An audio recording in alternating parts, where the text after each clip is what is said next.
se prend pour Dieu, c'est-à-dire est dans une forme de toute-puissance. Ça s'appelle l'individualisme et non pas l'individuation. Et pourquoi au XIXe siècle on avait la tuberculose? Vous savez, la maladie des poumons. La tuberculose est une maladie de l'idéalisme, le cancer est une maladie du matérialisme.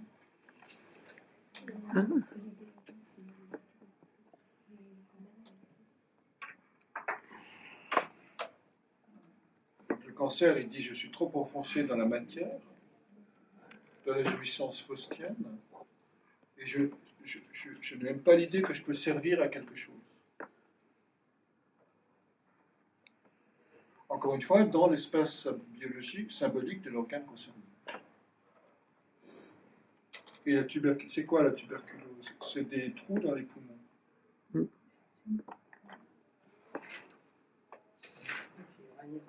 Blanc. C'était un cancer de poumon. Donc c'est l'air, c'est un problème lié à l'air. Donc, oui, mais tout ce qui est... Non, mais justement, il faut faire attention. Quand le corps prend en charge, il dit que le psychisme ne prend pas en charge. Donc il dit que les trous, ça ne dit pas que ça se passe bien, il dit qu'il faut faire des trous dans ton vision psychique. Et si tu ne les fais pas, c'est le corps qui va les faire pour te dire qu'il faut. Donc la tuberculose est une maladie d'idéalisme, c'est-à-dire c'est des gens au XIXe siècle, vous savez, toutes ces grandes révolutions, c'est la souffrance de ne pas incarner l'idéal dans la vie ordinaire, dans la vie quotidienne. Donc c'est plutôt lié à Neptune.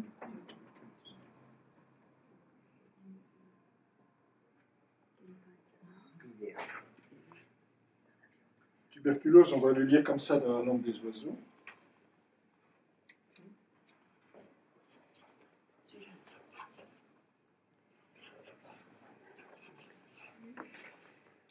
Tu oses être le berceau de la lumière. Tu oses être le berceau. Ose. Le berceau, ber c'est berceau. En ancien français, ber, B-E-R-S, ça veut dire berceau. Tu oses être le berceau et la lumière, c'est le verse.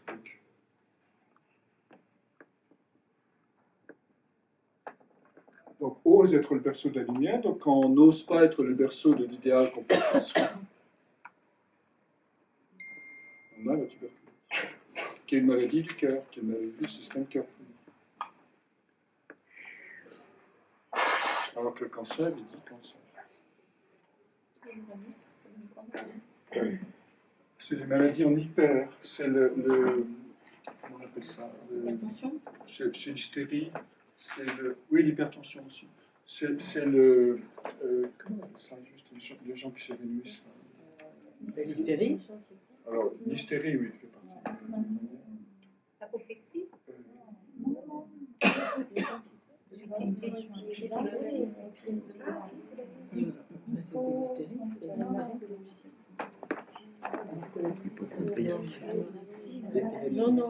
Alors, l'anorexie, ça fait partie des maladies traumatisées. L'anorexie. L'épilepsie. L'épilepsie est une maladie. Des maladies Uranus. Disons, Uranus va toucher le système nerveux, Neptune va toucher le système artériel, et Pluton va toucher le système cellulaire. Le système Cellulaire, l'ADN en fait. D'accord. L'ADN.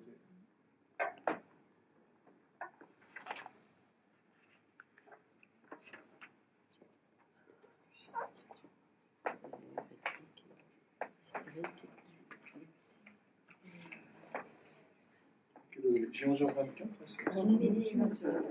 Midi, moi. Oui, il est 16.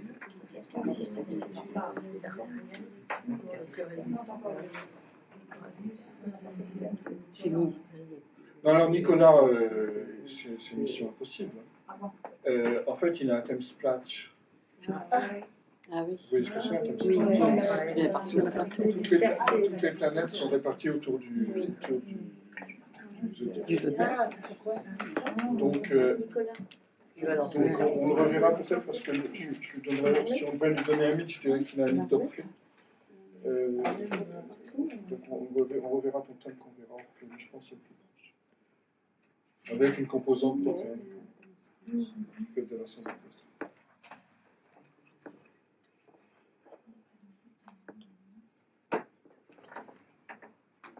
Donc qui se sent Faustin dans notre scène? Alors Luc, tu me dis, tu as, sur ton thème, qu'est-ce qu'il fait?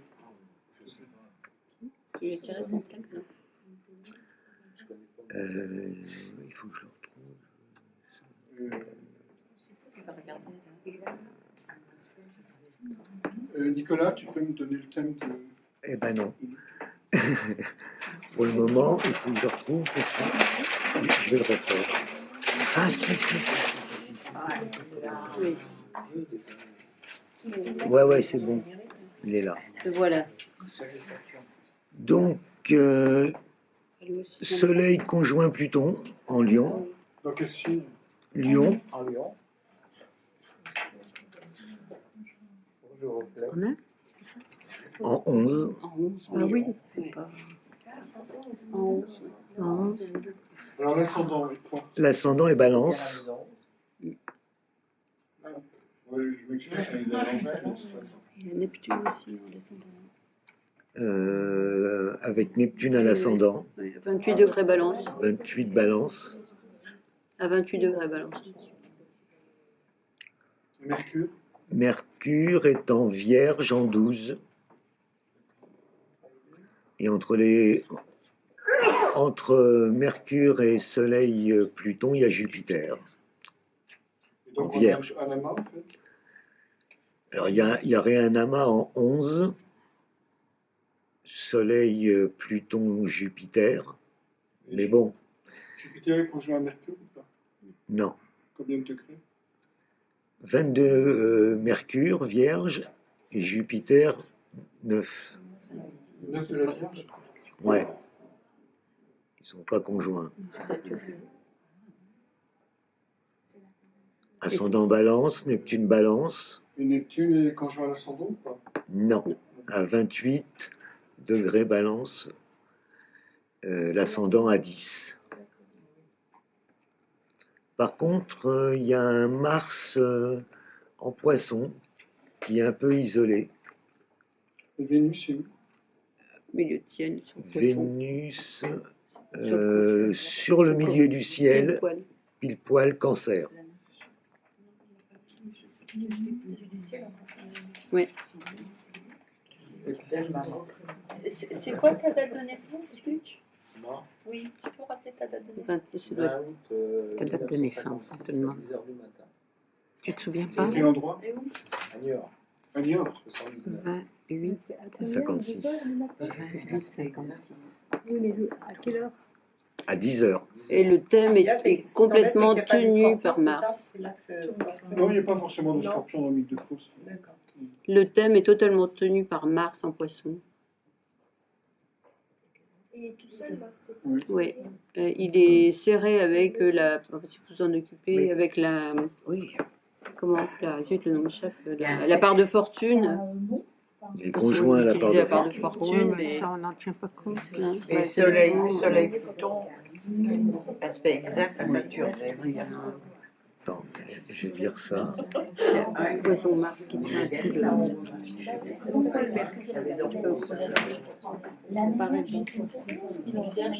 Oui, non, c'est pas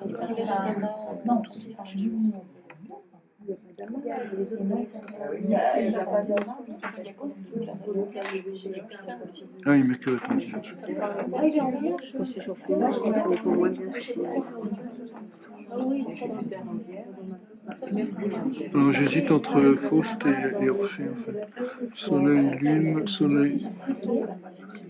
De toute façon, vu ce qu'il fait, moi je trouve qu'il a Oui, Oui, il a un mythe de Faust. ouais, c'est tout son intérêt, c'est que ça suit les Mercure en douze. Et pas astrologue du tout. Et tu vois, oui, oui. En Gémeaux. Il y a- Oui, mais d'accord. il y a- Mais je l'ai vendu, mais de France, tu l'ai vendu. Oui, non, non. C'est évident. Hein. Oui, parce que le contexte mercurien que je cherche, que je ne trouvais pas tout à l'heure, il est. Oui, c'est ça que C'est bien. Donc, sans ambiguïté, tu as un aspect soleil-Pluton. Donc la lumière va chercher l'ombre, ou l'ombre peut étouffer la lumière. Et le contexte mercurien, donc c'est lié au fait que Mercure soit en Vierge. Mais c'est pas suffisant, mais tu as aussi un dessus dans Gémeaux. Ah, C'est ça. Oui, c'est ça. Oui, oui. Oui, oui, c'est ça. En 8. En 8. T'as déjà été. voilà, donc c'est la maison. Oui, c'est ça. Normal, Donc il y a une facilité, monsieur de Gémeaux 8, il y a une facilité naturelle pour apprendre dans le champ de la 8, qui est quand même dans le champ oui, oui. de l'invisible. Donc on a, oui, un mythe de Faust. C'est pas la première fois. Il a 8 en taureau. Quand même. Donc juste, est-ce que tu peux élaborer en quoi tu penses avoir un mythe de Faust? oui, Parce que j'ai Attendez, dans les 3 voyages, trois voyages. j'ai les 3 voyages. Le premier à l'intérieur dans les mondes de la messe. Le deuxième dans le monde des étoiles. Et le troisième qui est à venir, qui est en train de prendre forme. Alors, est-ce que tu peux peut-être élaborer ces 3 voyages par rapport aux formes que ça a, si tu veux bien, parce que je sais que c'est personnel. Le premier voyage, on va dire que c'était à travers des problèmes psychiques.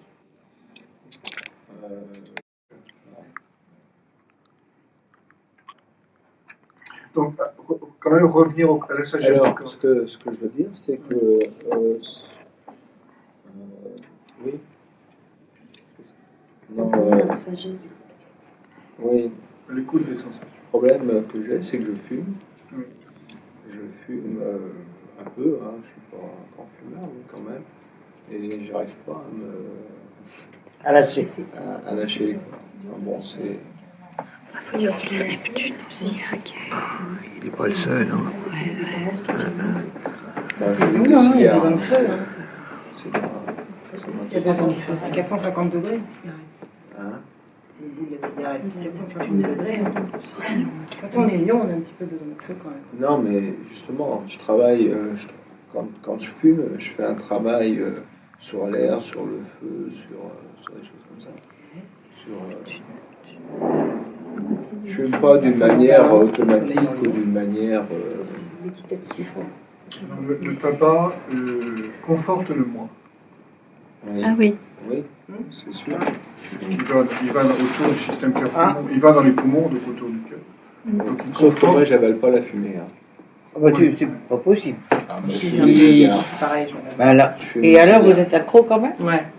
C'est bizarre ça. Tu fumes des cigares? Ouais. Ah non, Oui. possible. Non, mais moi, je fume des cigares. Mon mari. Oui, le cigare, on n'avale pas la On fumée. n'avale Non. pas la fumée. Mais c'est possible. Hein. Moi j'ai fumé 30 ans. Et à 30 ans que j'ai arrêté. Alors, Il a- mais j'ai fumé 30 ans. Mais le fait qu'il ait un Neptune en aspect, en sextile à Pluton, ça peut pas aider aussi ce fait de ne pas pouvoir arrêter la cigarette. Neptune en un. Il a Neptune en 1, fond de balance, et qui est en sextile à Pluton, C'est dur quand même. conjoint soleil. Oui, Neptune, ça peut être un peu les drogues, effectivement. Oui, Justement, hein. l'hypnose est bonne pour arrêter Oui. de fumer. Ce que je disais, il y a quand même un sexe. Oui, mais je ne veux pas arrêter. Ah. Mais Ah bah voilà. Je pense que oui. quelque part, c'est ça. je C'est-à-dire, souhaite avoir une consommation modérée. Mais ce que je veux dire, c'est j'ai beaucoup étudié l'éclairisme, enfin pas mal les sociétés occultes autour du nazisme. autour Là, tu du l'es. nazisme, voilà. Les forces négatives, lucifériennes ou arimaniennes, qui étaient à l'œuvre ou qui sont à l'œuvre, et aussi quelle était la généalogie réelle d'Hitler et les connexions qu'il avait, etc. C'est-à-dire Donc, ces forces-là sont liées aussi à des mondes, on parlait du tibétain, mais je veux dire, je ne sais pas si ça peut parler pour le public qui est là, mais je veux dire, les forces asiatiques à connotation tibétaine étaient aussi très liées à ces forces lucifériennes ou arimaniennes, faustiennes. Donc la recherche de l'élévation, puisque après avoir connu des moments psychiquement difficiles, accéder à des mondes plus lumineux, et notamment, c'est ce que j'expliquais à travers mon prénom, par exemple, Luc, c'est à la fois Lux, la lumière, c'est aussi la lumière luciférienne. Donc, comprendre, je dirais,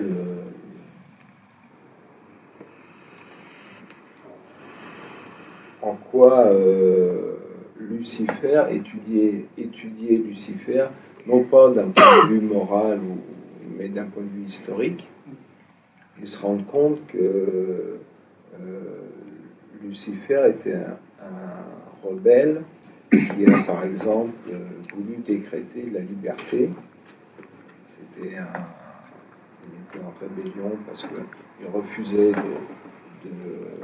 Oui, c'était l'ange préféré de Dieu, et il a revenu l'incarnation. Et donc il a décrété que l'homme, l'homme par lui-même devait conquérir sa liberté, était libre, etc. Qu'on trouve d'ailleurs dans le liberté, égalité, fraternité, qui sont des symboles, je dirais, lucifériens par essence. Donc Lucifer Donc, serait après uranien. avoir connu un petit peu ce monde de l'obscur, après s'élever dans des choses plus spirituelles, dans le sens lumineux, réellement lumineux des choses, ça demande aussi un travail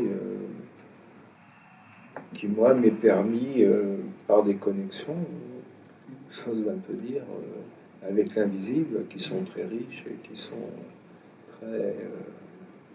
qui nécessitent aussi un long apprentissage. Donc sur ces deux voyages-là, je me reconnais assez bien, sachant que le tourisme et les voyages, pour le moment, c'est pas encore d'actualité, ça peut le devenir. Bon, c'était pas le plus important, mais Ah, le Nord en Sagittaire. Oui, Ah, oui, non. nous sommes ouais. Pour en revenir au tabac, dans la voie rouge des Amérindiens, dans la voie spirituelle des Amérindiens, le tabac est sacré. Ouais. oui, c'est une plante sacrée Ouais. qui rééquilibre, en fait, qui donne de la force pour travailler les autres plantes. Ouais. Voilà. D'ailleurs, moi, je l'utilise comme un moyen de concentration, en fait. C'est une manière de me concentrer.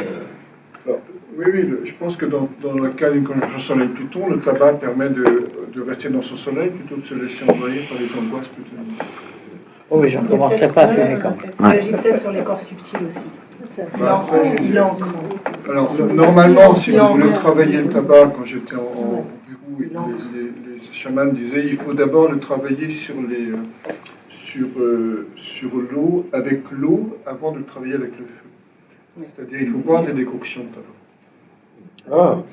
Oui, alors moi, par contre, quand j'ai un rapport direct avec l'eau, c'est-à-dire que quand je fume, j'active de l'air et du feu, et je me déshydrate, entre guillemets, c'est-à-dire que après il faut que je boive un peu d'eau, systématiquement, comme si ça avait un effet... ça aussi. Ouais. Si vous prenez des décoctions de tabac, vous prenez du tabac non OGM et non trafiqué, vous mettez dans... Je vous donne une petite recette. Oui. Vous le mettez dans de l'eau, vous le laissez bien concentré, vous le laissez en Une décoction. Alors, il ne faut pas le faire bouillir, c'est à froid pendant une nuit, et après vous buvez ça. Ça fait quoi? soit vous le buvez, soit vous l'aspirez par le nez, comme font les junkies. Et ça fait un éclair dans le cerveau, un éclair de lucidité, une grande clarté. Donc ça correspond au fond à ce désir de clarté mentale.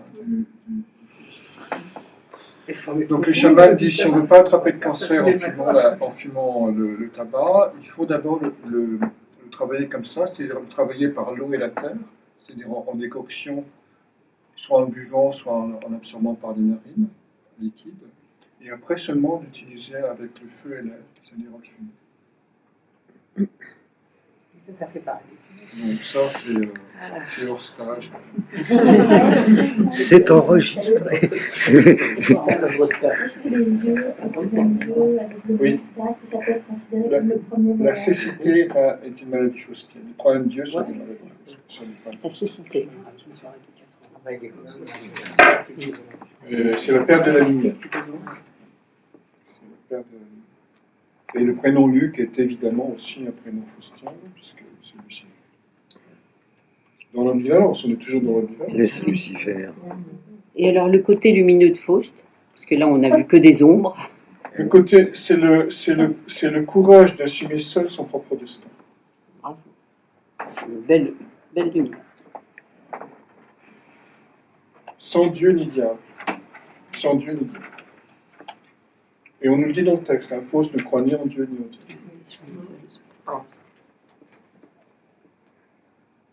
C'est la capacité, c'est en fait la vraie capacité d'aller vers le surhomme.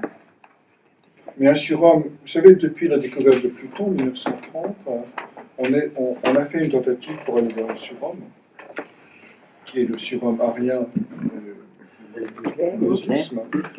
On a aussi fait une tentative en Russie du surhomme communiste, du nouvel homme communiste, pas le surhomme, c'est le nouvel homme communiste. Donc c'est changer la nature humaine, la quête faustienne.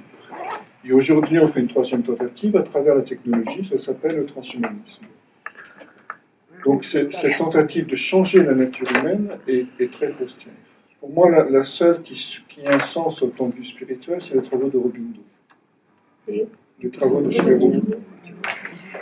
chez Robindo, qui était aussi dans les années 30, il est mort en 1950, disait la chose suivante, c'est en faisant descendre le supramental, c'est-à-dire cette connexion-là, au-delà du mental, dans les cellules du corps, qu'on va pouvoir transformer la nature humaine en changeant ce code génétique et aller vers une nouvelle espèce. Donc à chaque fois, chaque tentative faustienne est d'aller vers une nouvelle espèce. Et comme disait Saprem, Nietzsche disait la même chose, l'être humain actuel n'est qu'un être de transition entre l'animal et le véritable humain. Et le faustien a conscience de ça. Et il a conscience qu'il y a une impulsion en l'homme qui le pousse à accomplir sa nature humaine jusque dans sa chair. Et ça, c'est encore un chemin. Je veux dire, c'est aujourd'hui difficile parce qu'on a trop de souvenirs du nazisme et de choses comme ça pour dire on va changer l'homme. Aujourd'hui, dès qu'on dit on va changer l'homme, non, on va changer les conditions sociales, on va changer notre représentation du monde, on va mettre plus d'argent dans les banlieues pour créer de nouvelles maisons, etc. En fait, il faut changer la nature humaine. Mais comme les deux expériences antérieures ont échoué, communisme et nazisme, on s'en méfie comme de la peste aujourd'hui.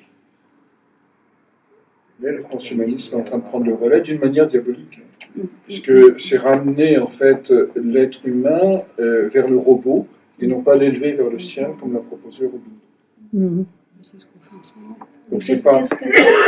Qu'est-ce que tu penses de tous ces thérapeutes qui font de la déprogrammation cellulaire?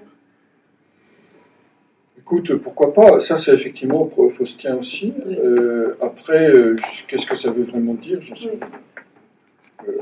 Peut-être qu'ils font des programmations énergétiques ou émotionnelles, mais vraiment cellulaires, je pense que le mot est utilisé. Changer le code génétique aujourd'hui, on ne sait pas faire autrement que par justement la radioactivité, qui est un truc plutôt. Et on dit qu'on peut le faire par l'intention. On dit, oui. Je ne suis pas convaincu. Non, mais je veux dire, en tant que biologiste, je ne sais pas comment. Sur l'épigénétique. Alors, il y a l'épigénétique, oui, absolument. Il y a l'épigénétique. Ça, c'est vrai. Et tous les gènes ne s'expriment pas au même moment, de la même manière, en fonction des différents facteurs environnementaux. Voilà. Après, il y a Et malgré tout, l'intention, ça pose vraiment Ah oui, alors, tu ne changes pas les gènes, tu changes Tu changes l'environnement. l'environnement qui Tu permet changes la le gène. régulation et la propagation des gènes, Ouais. la réplication. Ouais. Oui, ça peut-être. Donc il y a bien sur un travail, je suis très intéressée aussi par tout ça.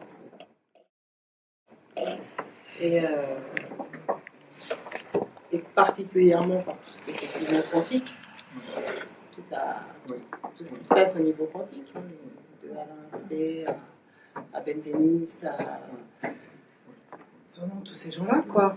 Oui, Simaramine maintenant. Enfin, Benveniste, t'as vu comment il a terminé? hein? Benveniste, t'as vu comment il a terminé? Bah oui, mal, mais Montagnier a repris date. Bah oui. Enfin, Oui, Montagnier, Montagnier. oui, Faustien, Montagnier. et ça, Il est c'est. Faustien. Ouais, je sais pas, mais le prénom. Ouais. Il y a un article sur la mémoire de l'eau, sur la loi d'unification d'Arnheim. Après, Arnheim, voilà, c'est pas publié, mais on est quand même complètement dedans. Et on est effectivement dans quelque chose de faustien. S'il s'agit de changer la nature humaine, il s'agit peut-être de prendre conscience qu'effectivement, un électron à un bout de la pièce qui vient de la même fonction la d'onde. même, ouais, il bougera un autre instantanément à des milliards de distance Oui, de oui, vie, ça, bougera instantanément. C'est quand même très... La connexion, donc, ce que tu parles de connexion, effectivement, il y a plein de choses qu'on ne comprend pas.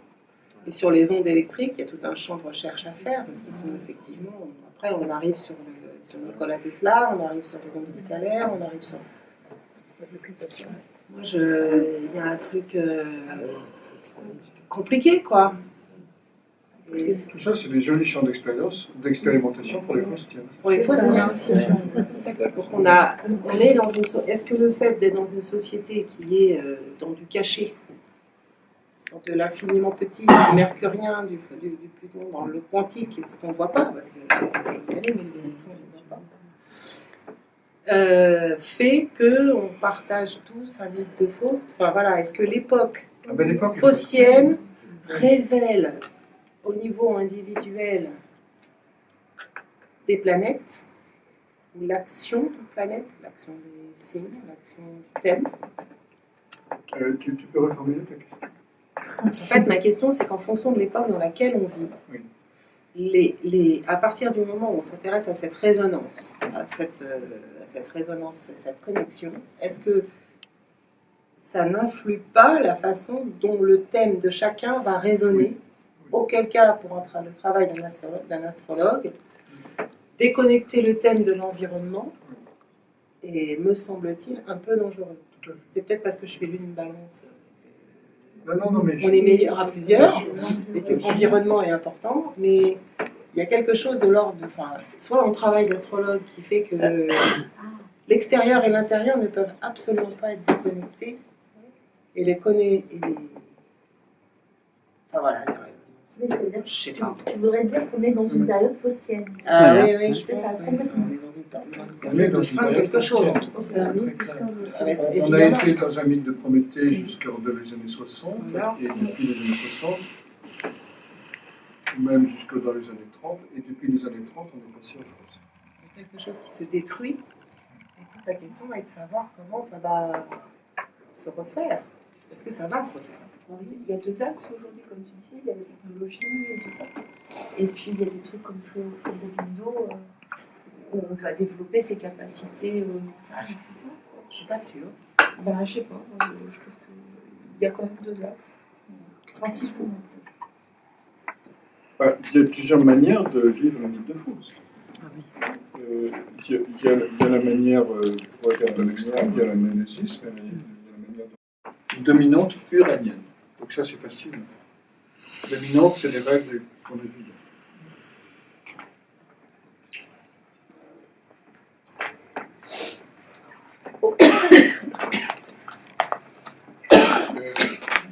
Prométhée n'est pas un dieu, c'est un titan. Le titan. Le titan, c'est les grandes forces cosmogoniques qui organisent le monde. Ils sont dans la puissance et non pas dans la psychologie.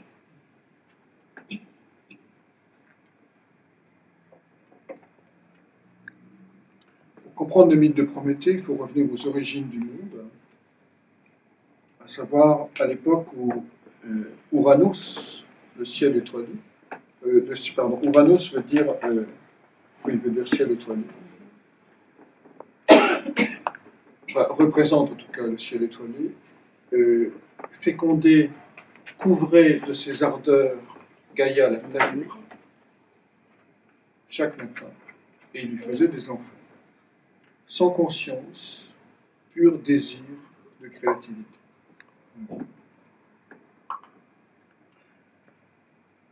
Et ces enfants-là étaient enfouis dans le sein de la terre-mère et ne voyaient jamais le jour. Un jour, la grande déesse Terre en a eu ras-le-bol de cette histoire et elle a lancé un appel à qui me délivrera des assauts sans fin et du désir d'Uranus, du ciel étoilé. Chronos, son dernier fils, entendit l'appel.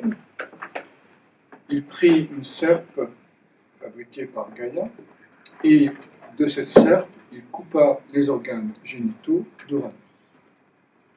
C'est depuis ce jour que l'incroyable créativité et fécondité de l'univers cessa. Je fais une parenthèse, mais vous savez que Vénus est née du sperme d'Uranus tombé dans la mer. Non, du sperme. Du sperme Fécondé là. de la castration, en fait du sang plus exactement, du sang de la castration du sang d'Uranus tombé dans la mer. On a également des géants qui sont nés de ça. Donc, ce qui me fait faire évidemment un point sur Chronos, Saturne, qui va mettre fin et faire une pause dans l'incroyable créativité du système. Donc, la fonction de Saturne, c'est d'introduire, c'est la castration symbolique, c'est-à-dire c'est d'introduire, de mettre fin à la reproduction, c'est-à-dire en fait à la production. Donc Saturne va stabiliser le monde pendant un certain temps. Pourquoi je vous dis ça? Parce que Uranus est le grand-père ou l'arrière-grand-père de Prométhée.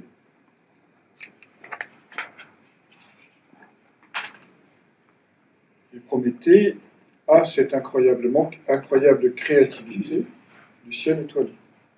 C'est-à-dire c'est celui qui a 3 idées par jour et qui les enfouit dans son corps s'il n'arrive pas à les exprimer et qui somatise.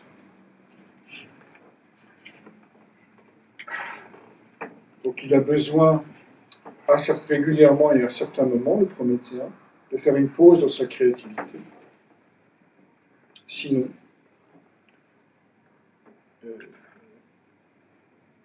il va somatiser. Donc vous voyez au passage la difficulté qu'a le Prométhéen dans son rapport au corps. Il préfère avoir 1000 idées nouvelles chaque jour plutôt que de se poser et écouter ses sensations.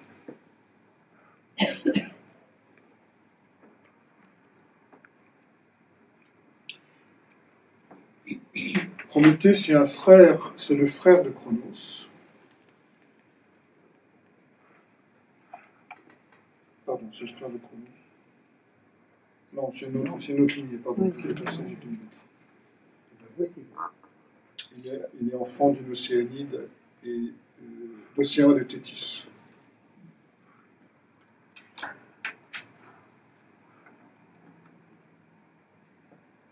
Il va faire 3 trahisons. Donc, le Prométhée est celui qui fonctionne grâce à la trahison. Il veut d'abord trahir les siens, c'est-à-dire les titans, pour se mettre au service de Zeus.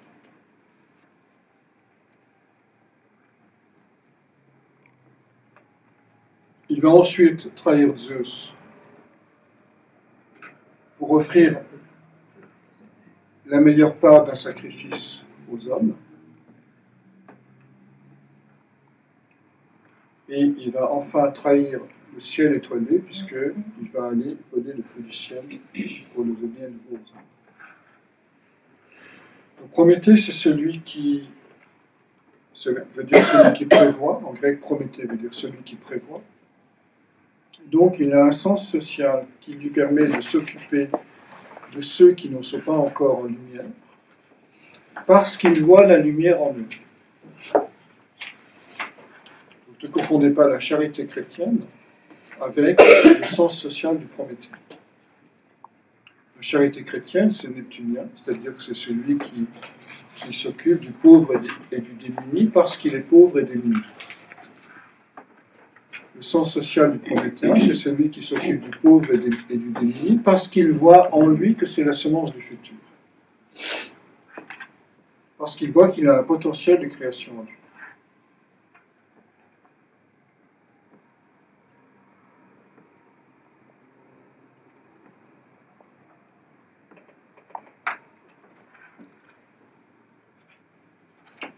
Alors, si on veut le faire en bref, on a 2 épisodes remarquables dans l'histoire de Prométhée. Le premier, c'est l'histoire de Pandore, et le deuxième, c'est l'histoire du foie arraché par l'aigle de Zeus.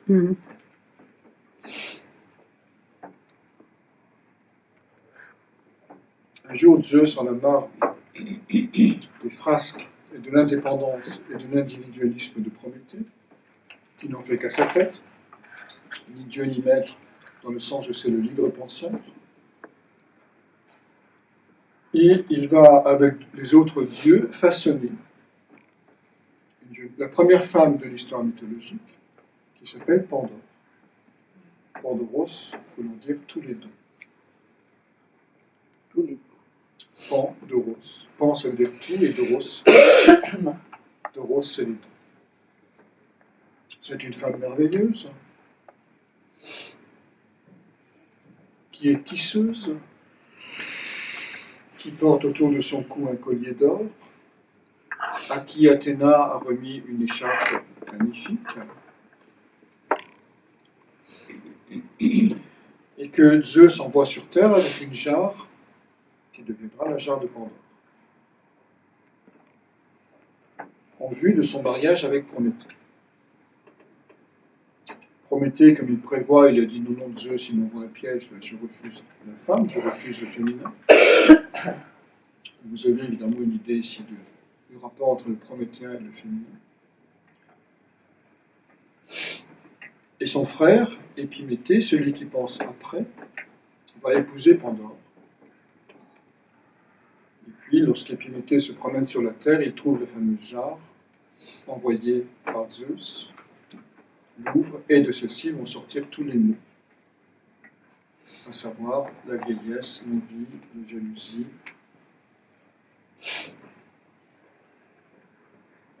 la maladie, la folie, le vice et l'espérance. L'espérance qui reste collée sur le bord de la boîte. Donc on ne saura jamais si c'est un mot ou un bien, un mal ou un bien. Et nous dit le texte, tous les humains qui sont là dans les alentours sentent des picotements sur la peau et absorbent ce qui est sorti de la boîte de Pandore.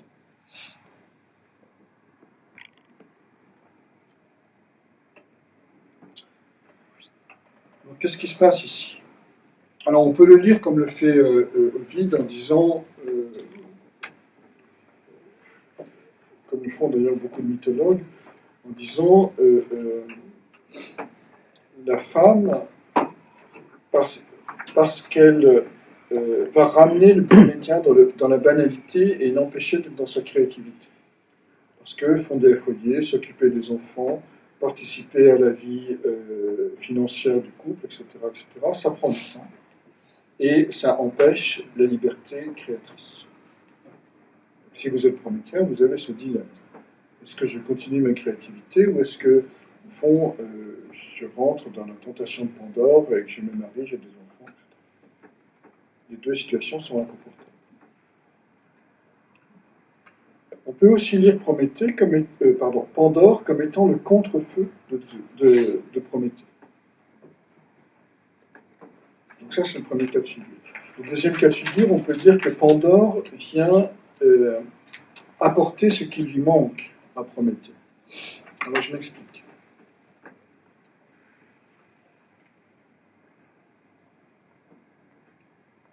Pandore est une tisseuse. C'est quoi un tissage? C'est un vieux symbole. On parlait de l'araignée tout à l'heure. L'araignée aussi tisse. Et les moires, c'est-à-dire les femmes qui tirent les fils du destin, sont aussi des tisseuses. De même que Pénélope, évidemment, par rapport à Ulysse. Alors le tissage, c'est quoi?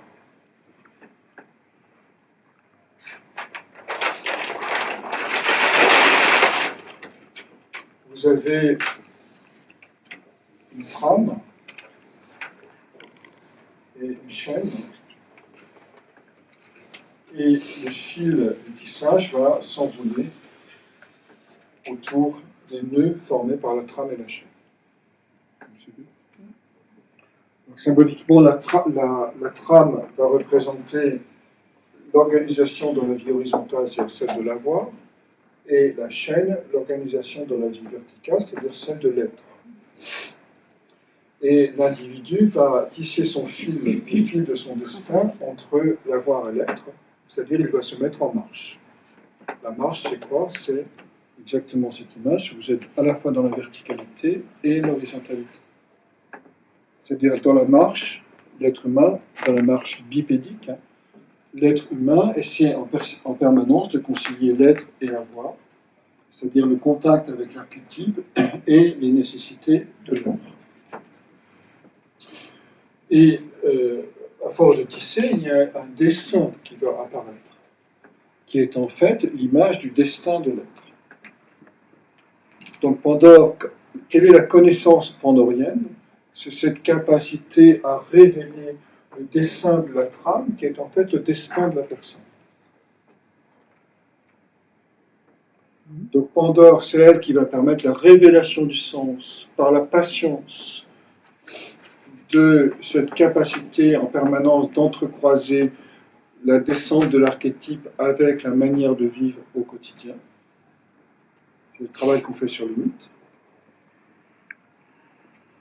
Alors que Prométhée, lui, va avoir des intuitions géniales, fébriles, puisque c'est lié aux bourses d'Uranos, c'est-à-dire pleines de vitalité, qu'il va, et sa créativité, sa production sera sa signature.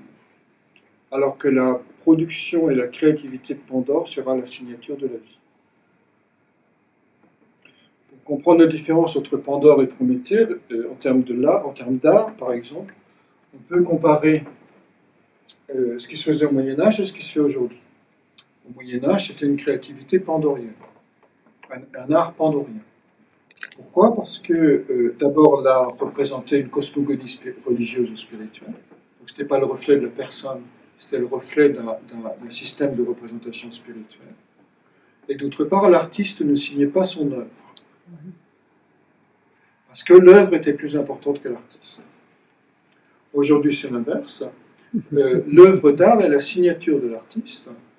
Et Picasso peut bien faire une toile blanche, elle se vaudra quand même des millions d'euros, parce que c'est signé Picasso. Vous voyez l'histoire.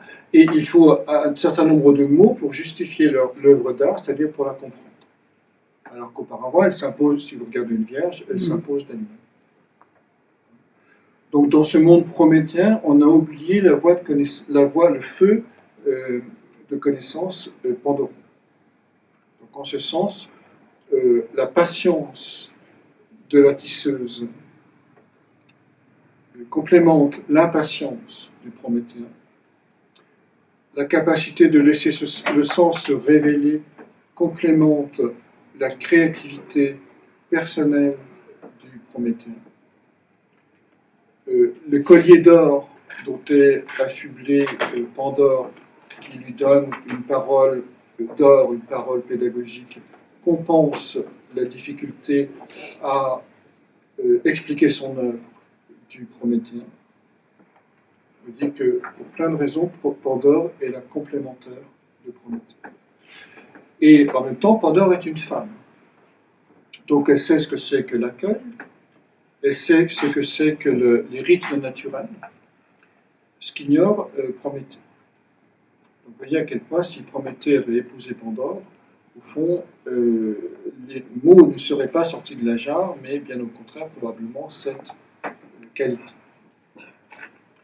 Pourquoi je dis ça? Parce qu'à la fin de sa vie, lorsque Prométhée va remonter dans l'Olympe, il va monter avec une bague au doigt, signe de l'alliance, qu'il a toujours refusée. Donc un des grands travaux du Prométhéen, dans le mythe de Prométhée, ça va être d'accueillir Pandore et ses qualités. Pandore, par rapport à notre culture à nous, prométhéenne, c'est quoi? C'est la nature. La nature est féminine, alors que la civilisation qu'on connaît est incroyablement masculine. Or, la nature, on est en train de la saccager exactement comme on saccage le féminin. Donc, au fond, c'est les femmes qui sont les défenseuses de la nature. Vous voyez que la nature est faite de formes rondes. L'architecture, comme ici, est faite de formes angulaires. Donc, tout ce qui est de l'ordre du rond, de l'ovale, du circulaire et de l'ordre du féminin, tout ce qui est de l'ordre de l'angulaire et de l'ordre du masculin.